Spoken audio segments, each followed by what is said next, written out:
waxanahay wahdiga dugsiyada waxanahay wanada macalinka waxanahay wahdiga dugsiyada waxanahay wanada macalinka waagii baryaba awbax laga waraabsho waagii baryaba awbax laga waraabsho waxaan ku warwaraynaa wadankiina wax u barta oo xambaaro waajibkiisa wahsan mayno waaban mayno warwareegi mayno weecan mayno wahsan mayno waaban mayno warwareegi mayno weecan mayno guul wacan cadowka waabto nolol wanaagsan iyo barwaaqo nabad lagu wadaago hakuwaaro waadankeenu guul wacan cadowka waabto nolol wanaagsan iyo barwaaqo nabad lagu wadaago. السلام عليكم ورحمة الله تعالى وبركاته. كلنتي وناكسن قيارتنا داوانيسا إذا لهانتينبا ميل والبا جوكتاني سي والبا نود داوانيسان كسو دوادا برنامج قارة oo aynu ku faaqidi doono doorka aqooyahanka Soomaaliyeed oo ku leeyahay dib u dhiska dalka. barnaamijka daawadayaal waxa ka qayb qaadan doona oo martida barnaamijka uu yahay Ustaad Cabduqaadir Maxamed Cusmaan Cabdi Boqor oo kamid ah macallimiinta jaamacadda Al-Madina International University ee wadanka Malaysia. Ustaad Cabduqaadir Boqor waxa uu waxbarashadiisa ama heerkiisa waxbarasho ee jaamacadeed uu ku soo qaatay wadanka Pakistan gaar ahaan magaalada ku caanbaxday ganacsiga ee Karachi wuxuuna ku soo takhasusay maamulka iyo dhaqaalaha wuxuuna haatan jaamacadda Al-Madina ka dhigaa facultyga ama qaybta maamulka iyo dhaqaalaha. barnaamijka ayuu maanta marti inoogu yahay. sidoo kale waxaa xusid mudan oo barnaamijka ka qayb qaadan doona ama isku dubridka barnaamijka isa kaashaday TV-ga Somali Channel iyo shabakada caalamiga ee Raja News. haddaba barnaamijka aynu gudagali doonaa martida barnaamijka aan ku soo dhaweeyo Ustaad Cabduqaadir Cusmaan Cabduqaadir Boqor ku soo dhawaaw telefishinka caalamiga Somali Channel iyo website-ka Raja News iyo barnaamijkan gaarka ah ee aynu ku faaqideyno dib u dhiska dalka iyo qaabka ay dhalinyarada uga qayb qaadan karaan. wariye Axmed Abubakar Azhari iyo Somali Channel xaqiiqdii aad iyo aad kaga mahad celinaya fursada qaaliga ah siiseen in mowduucan muhiimka ah aan ummadeena qaaliga Soomaaliyeed kala hadlo. waa fursad aad iyo aad u qiimo badan mowduuc sidoo kale aad iyo aad u muhiim ah waana ku mahadsantiin fursada intaas leeg. aad ayaad u mahadsantahay Ustaad Cabduqaadir Maxamed Cusmaan Cabdi Boqor sida qiimaha badan ee aad naga aqbashay casuumaadii aan kugu fidinay stuudiyaha TV-ga Somali Channel oo ku leeyahay wadanka Malaysia ee sida aad naga qayb qaadanayso barnaamijkan aynu ugu talagalnay doorka aqoon-yahanada Soomaaliyeed iyo aragtidooda ku aadan sida ay uga qayb qaadan karaan dhibaatooyinka dalka ka jira iyo sida ay xalkoodu yahay. ugu horreyn su'aasha aan ku weydiinayo Ustaad waxay tahay sidee loo heli karaa aqoon-yahano Soomaaliyeed oo tayeesan kana qayb qaata samata bixinta iyo kobcinta dalkii hooyo maadaama aynu ognahay muddo ka badan 21 sano inuu dalku ku jiray foodo iyo nidaam darro. waxaana ognahay in 20ka bisha Agoosto ee sanadkan wixii ka dambeeyay dawlad Soomaaliya ka bedesha marxaladda iminka ay marayso in aan filayno in dalkii ay ka hirgasho. marka doorka aqoon-yahanada uga furan maxay tahay ka qayb qaadashada iyo kobcinta iyo dhisidda wadanka. wariye Axmed Abubakar Azhari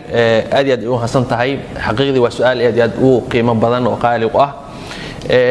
sidee lagu heli karaa dad tayo leh oo ma aragtay de wadankii dib u dhiskiisa iyo horumarkiisa qayb weyn ka qaata. waxaa lagu heli karaa waxaa jirta concept la yiraahdo staffing ku jirta maadooyinka lagu dhigo maalan managementiga iyo human resource management intaba dhahaysa putting the right people in the right places oo ah in la dhigo dadka ku habboon meesha ay ku habboon yihiin Soomaaliya marka nalagama weynin dad academics ah nalagama weynin dad khibrad leh aqoon leh ilaa iyo maaragtay shahaadooyinka kala duwan ee jaamacadeed leh oo haysta mushkiladu waxay ka taaganta oo kaliya meeshii la xuli lahaa dad ku habboon aqoonteeda iyo kartideeda iyo experience-geeda leh ayaan waxa la xulaya oo kaliya dad ama ayaga meesha jecel oo afminshaarnimo iyo hababnimo meesha isku geeyno ku qasbanaya ama dadka marka hoggaanka haya ay jecel yihiin marka just qofkaan jecelahay darteed ayaa meel lagu geenaya ama ma aragtay asiga jecel wixii qasbaday laakiin hadii la dhihi lahaa war qofka meesha u qalmo aan geeyno Soomaali ummadeena lagama weynin dal iyo dibad inta joogtaba waxa la sameyn karaa iyadoo aan ma aragtay la dardareynin wixii ummadda Soomaali ay ku heshiisay ayaa waxa la dhihi karaa dadkii wax noo keenaya ha inoo keenaano dad quality ga leh shahaada noocaada ila darajada noocaasa experience noocaas ah oo conditions leh hadii marka wax xoog la saaraya ay tahay qofkan is he qualified enough oo qofkan qof u qalmama yahay hadii xoog taa la saarayo waa la heli karaa dal idibada maanta ummadeen waxbay baratay dad wadaniyad leh wadankii maarta uu dhibaato ma xanuun ay ku hayso dadaabka amanka la leeyahay ilaa 1 milyan ku half a million ku jira 20 sano rafaadka dadka marka muuqaalka naxdinta leh dadka naxaya wadaniyadii leh aqoontii leh kartidii leh nagama weynin laakiin mushkiladu waxa waay waa nin jeclaysi maxaa yiraahdaa ii sheeg sad bursi ninkan aniga watay laga hor wareego waxba yuusan aqoonin aniga meesha ii joogaya wax la mid ah waxaan rajeynayaa sida hadda ay ku socoto xaaladda in maaragtay dad aqoon leh ay hoggaanka qaban doonaan dadka aqoonta leh insha Allah taala ay conditions adag u dejin doonaan si meesha u yimaadaan dad quality leh biidin Allah taala وهاجا أستاذ dalku wuxuu marayaa xilli kala guur ah siyaasadda ay dawladda ku dhaqanta ama Soomaaliya siyaasadda looga dhaqmano waxay tahay 4.5 ma kula muuqataa in la joogo xilligii laga gudbi lahaa 4.5 ka loona gudbi lahaa sida loo heli karo ama lagu raadin karo aqoon-yahan tayeysan oo dalka wax ka qaban kara xaaladda uu marayo wariya Zari waa su'aal muhiim ah xaqiiqdiina dabcan meesha ku jirta xaqiiqdii 4.5 ma aha wax aan aaminsanahay ama ummadda Soomaaliyeed ba ay guud ahaan ama aaminsantahay ama ay ku faraxsantahay ama ku qanacsantahay toona laakiin dadkii shirkii cartay iyo ku sameeyay waxay yiraahdaan daruuri waxa keenay su'aasha ma la jooga waqtigii laga gudbi lahaa 4.5 si loo helo aqoon-yahano wadankii wax u tari kara ma aragtay ka badbaadin kara marxalad uu ku jiro xaqiiqdii maxaa yeelay wax walbaba waxay ka bilowdaan hoggaan hadii la helo leadership quality leh ee maaragtay ka go'an tahay in 4.5 ka ummad Soomaaliyeed ee walaalaheen ah ee qayb ku leh wadankii 0.5 in lagu tilmaamo ay dhibayso hoggaan noocaas hadii la helo waa aaminsanahay waa laga gudbi karaa xaqiiqdana waxa way hadda naftirkeeda dadka loo sheegay in 4.5 lagu dhaqmo maahane marka aad fiiriso dawladda iyo ma aragtay nidaamka guud ahaan 4.5 meel kasta lagu dhaqo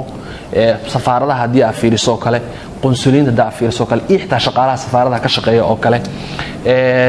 xarumaha dawladda guud ahaan marka aad fiiriso kale 4.5 ka waa si marka la fiiriyo oo kacsi la dhigi kara ama qowda maqashay waxba ha u qaban laakiin ma aaminsan tahay ma aaminsan ma laga gudbi karaa waa laga gudbi karaa maxay waxay u baahan tahay oo kaliya in la helo hoggaan ay dhibayso qabyaalada la isku shaabadeynayo iyo 0.5 ka quursiga ah ay dhibayso oo wadani dhab ah ummadda in la islaaxiyo la wanaajiyo oo midnimo iyo isjacayl in la tusay ka go'anta hadii la helo absolutely waa laga gudbi karaa waana aaminsanahay dad quality ga leh inay naga buuxaan biidin Allah taala وهاجاك داود يا لولي waxaynu ku guda jirnaa barnaamijkii aynu uga hadlaynay doorka aqoon-yahanada Soomaaliyeed ay ku leeyihiin dib u dhiska dalka Ustaad Cabdi Boqor hadaan u soo laabano su'aalaheena maxaad u maleynaysaa in dawlad waliba oo la dhiso ay uga bixi laadahay isqabqabsi isku shaandeen iyo eriid wasiirada dawladda maxayna tahay sababta rasmiga ay ka dambaysa in mar waliba ama dawlad waliba la dhiso la bedelo wasiirada khilaaf uusan dhamaanin maxaa u maleynaysaa fikir ahaan xaqiiqdii waa horta waa su'aal muhiim ah xaqiiqdii meeshana ku jirta waana dhibaatooyinka waaweyn ay ka mid tahay ee haysta dawlad walba ee ummadda Soomaaliyeed loo dhiso khaasatan ummadda 20 sano iyo dhowr ku jirtay burbur iyo dagaal ee u baahan wax alle leh rescue gareeya ama ka badbaadiya marxaladda xanuunka badan dadkii marka ka badbaadin lahaa hadii ay waxa ka bixi waayaan isqa qabsi isku shaandeen bedelid iyo wax la mida waa nasiib dar inteeda leey waxay la mid tahay ninkii reer u dhaaniyay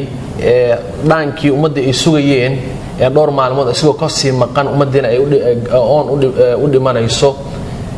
meesh la soo istaagaba inaan tanbiih idinkeen iska daayay hadda dhaankii aad iga lumay ninka reer u dhaanshay dadku dhowrayeen oorki dhaxda uga lumay waa xigmad murti Soomaaliyeed waa xaqiiqdi maxaa keena waxaan dhihi karnaa laba arin keenta marka koobaad waa xulasho saxsan la'aante maxaa yeelay qof marka meel loo dhiibayo waa in qofka meesha loo dhiibay uu ku haboon yahay qofkan takhasuskiisa ah khibradu u leeyahay meesha wuxuu leeyahay wax la yiraahdo track record oo qofkan alla ilahay waxaan waa wuxuu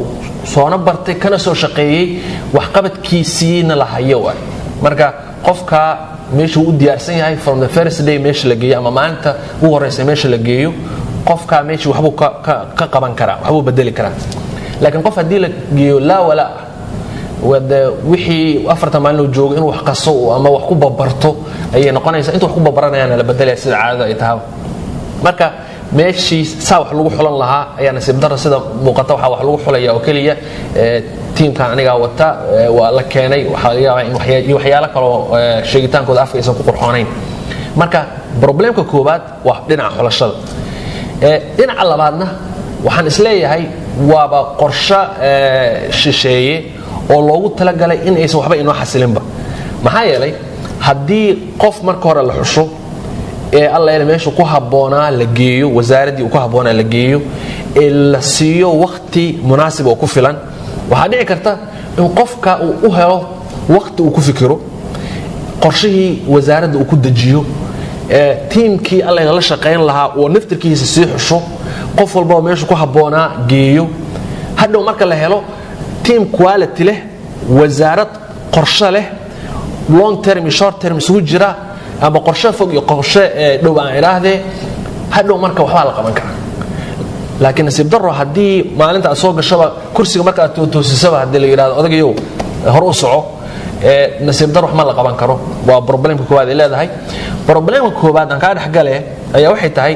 waxay abuuraysaa sidoo kale wax la yiraahdo insecurity qofkiiba in uu alla ilaahay dareemo in aan loo soconinba in wax la qabtee afarta maalin uu joogo ma aragtay sida gaarku uga faa'iideysan karo inuu uga faa'iideysto oo hadhow marka waxay noqonaysaa qofka meel loo dhibo xalal bariyaha laga qaadi doonaaye maxad ma aragtay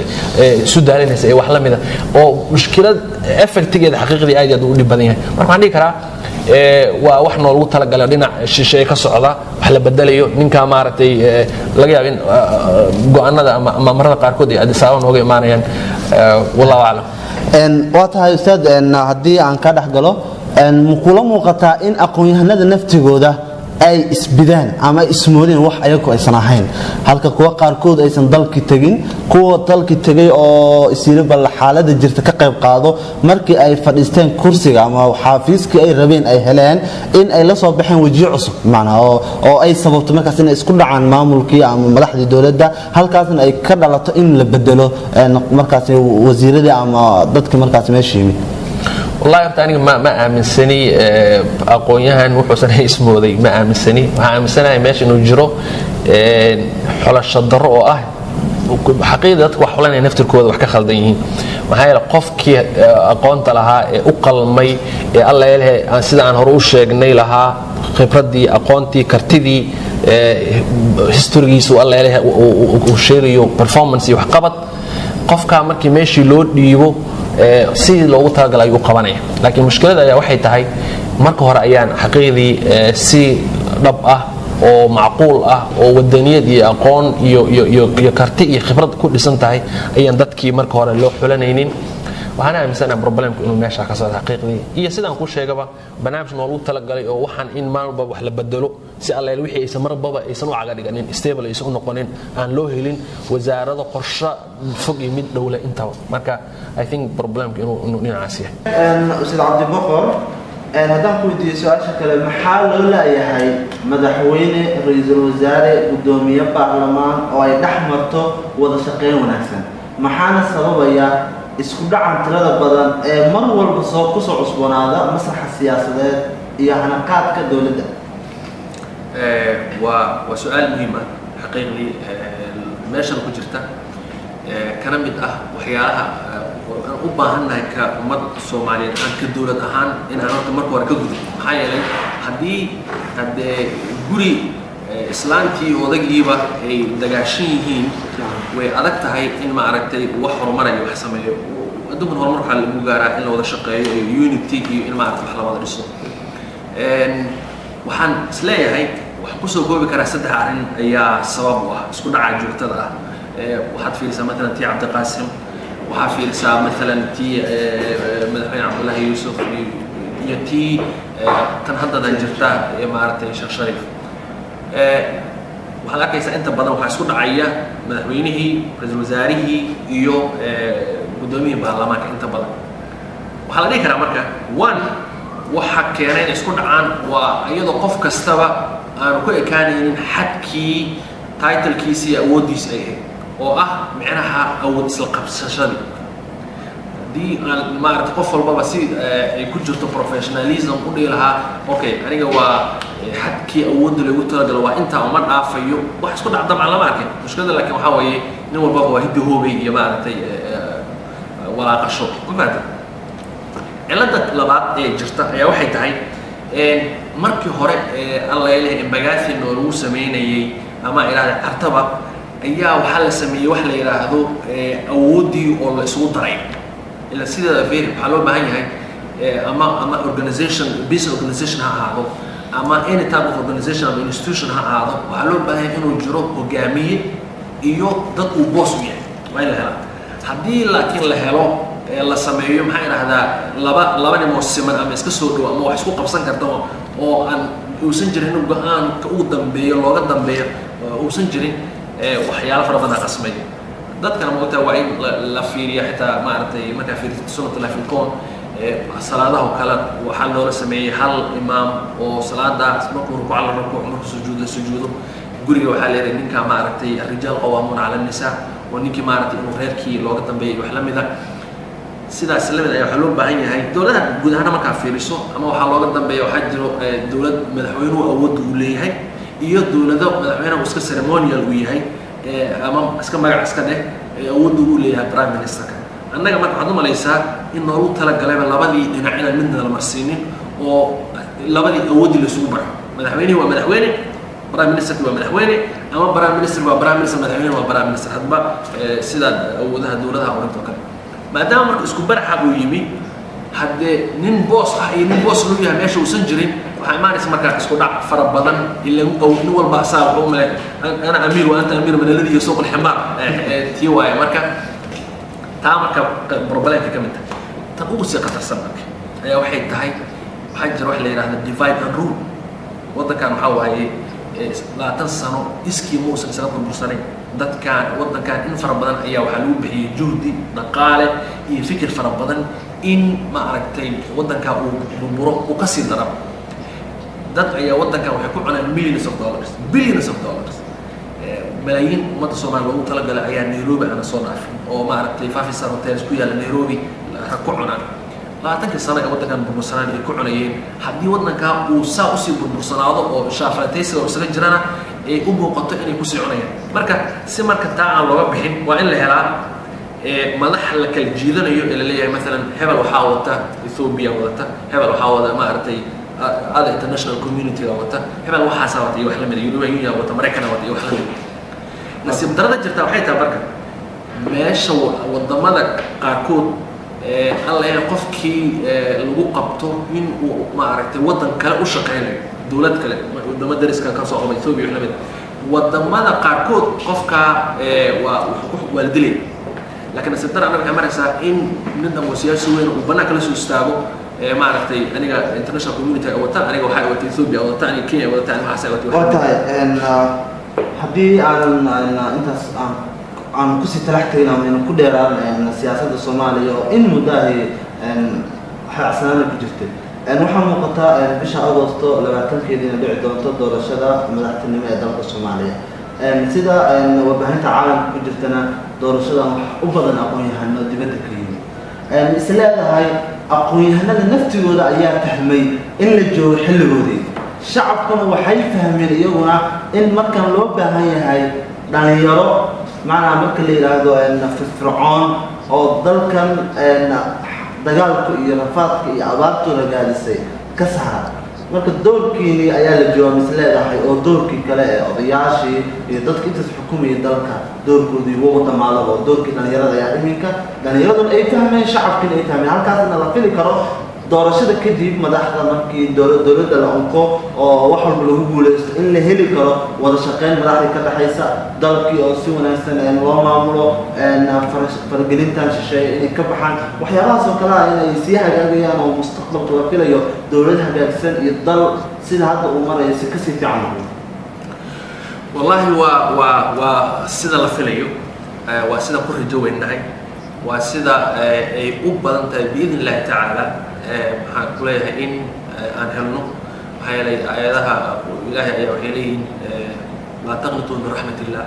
aayad kale waxay leedahay laa ya'asu min ruuxi illahi alqawmu alkaafiruun marka in wanaag aan gaarno oo niyad wanaagga iyo optimismka aan muujinno waxay iimaankeenna iyo valuegeena islaamka ay ka mid tahay marka waa rajine waxaa laakiin haddana la fiiriyaa ifafaalaha marka aad fiiriso sida maanta qurba joogii ay waddanka dib ugu noqonayaan nabadda yar ee soo ifaysa maanta waddankii maaragtay dhismayaashii hadda ka bilowday iyo wax la mid ah iyo maaragtay sida siyaasaddeena isu beddeshay marka hore hogaami kooxeedyo iyo niman margiyo un taagaya ee aan u diyaarsanayn hoggaan dowladdan iyo ummad masiirkeeda marka waa jawiga ayaa isbedelaya hadda waxaa bilaabanaya heerkii aqoon-yahanadii xaqiiqdii ay garwaaqsadeen in aysan macquul ahayn inay bannaanka iska joogaan yiraahdaan siyaasad waa inaan xoolihii qaranka ama xoolo xaaraana cunno ayay keenaysaa dhiig islaamina faraha la gelin keenaysaa marka siyaasad aniga ma galayay wixii galaya ha galo meeshii ay dhihi jireen shalay maanta waxay garwaaqsadeen intaa ay khalad tahay maxaa yeelay marka adigii waxbartay experiencega lahaa quality alleyl hoggaan lahaa ee waddanka ummadda masiirkooda qaban lahaa aad ka orodo booska waxaad u banaynaysaa marka nin aan mudnayn kii ma aragtay alleyl wax dhiigacabka wax burburinayay wax dhacayay wax dilayay ayaad u banaynaysaa marka garwaaqsiga marka aqoon-yahanada ay garwaaqsadeen iyo fursadda hadda la siiyay maalan dowladdii tayo oo kale oo ay u badnaan dad xaqiiqda wada dhisan oo qualified ah iyo ma aragtay hadda dowladaha hadda ka dambeeya hadda waxaa wax lagu faan xaqiiqdii in ra-iisul wasaaraha allena maanta la leeyahay wuxuu ka soo baxay Harvard University oo ah xaqiiqdii jaamacadda adduunka jaamacadaha ugu qatarsan adduunka haddaysan bahay mid ugu qatarsan iyo hadda musharaxiinta markaa fiiriso dadka kaatiraha PhD holders ah ayaa musharaxiinta ka mid ah iyo rag professor ah oo 20 years above 20 years jaamacada soo dhigayay marka xaqiiqdii waxaa la marayaa waqtigii ay dad aqoon leh wax hogaamin lahaayeen dadka aqoon-yahanada fursad la siin lahaa ama ay heli lahaayeen iyo waqtigii hadda da'yarta waddanku ay maaragtay siyaasadda iyo hoggaanka wax ka geli lahayn hadda oday 80 jir cimrigiisa soo dhammaystay inuu mar walba hortaagnaado waa waqtigii soo gabagowday ila tahay marka وهجاك دعوة ديال وحين سوقا نكونتي جبنجبدي برنامج كان ينوه لنا دور كأقوياء كصوماليات وكل يهدي بديس كدلكا سؤال شو قدام بيسام كويدين يصير عبد البقر واحد تهاي ما دام بس صوص عطاء ودع دون تدور شد عصب أي دلك جليو إذا ما كاسنا مشرحين فربنا نسكسو تاجين حلك مدحتنيمو محط كل دار من الحياة مشرحين تصدوني إن قبطان أما مجراها يو قبطان حلكا أما الدولة الصومالية إلى فيلا بيشا أغسطو لبعتن كده إنه يقولته حقيقي وسؤال أديات وقيمة بدن ومهمة وحنا كل دردان من لها دولار هواي وحي مدح إن شاء الله تعالى أنه قندونا كي نسيب بسونال يكون بوليستو ودن دولة سنة بربرسانا ودن دب يدباتو إن كفلا سوارك وأنا سبتنا مركا هدي رجع قاركود كرهدين الماشى إن المال ماذا في المر لها أما كرهدين يعني العقد دي كده يسوق إن أي ماشى وضعتان وحندي لها وحين سوريا ومد دأذي يوحي المستقبل كيدت كودي وحبرنا لها يبدأ معه بقوة قوانيس اللي هي يجو ما تدينا ليبيا أسي بدكسي بدبي أي كنا معلن دينا يمن أي معه بقوة معنا يان سعرها ليبيا هالشيء ومد سا ودا معنا يسا أي المستقبل كودي أيوه كترين توده يو ودن الله كنا قاعدة كفر هان إنه يسميان أي سويس هالسورية لأن يرى حد عدد لحين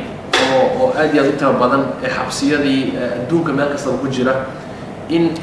أيتين كودي مستقبل كودي كفكرة إن يكون حان سيد يكون حيل هايين أولاد أي كلام لو مدة المسؤول كنا قنايا المجعودة آخرا إلهي ولو الدين يهدي إلهي هذا وواحد مدة وقتين وحسوقية إن كيف كيران الضمير الصومالي إنما يودنيد الله يكون هان تهاي أو شقيان أو ضمقدان مدة الصوماليات يقربها قوة تبعليس المهي قاركود الجانجس كراعين يقولين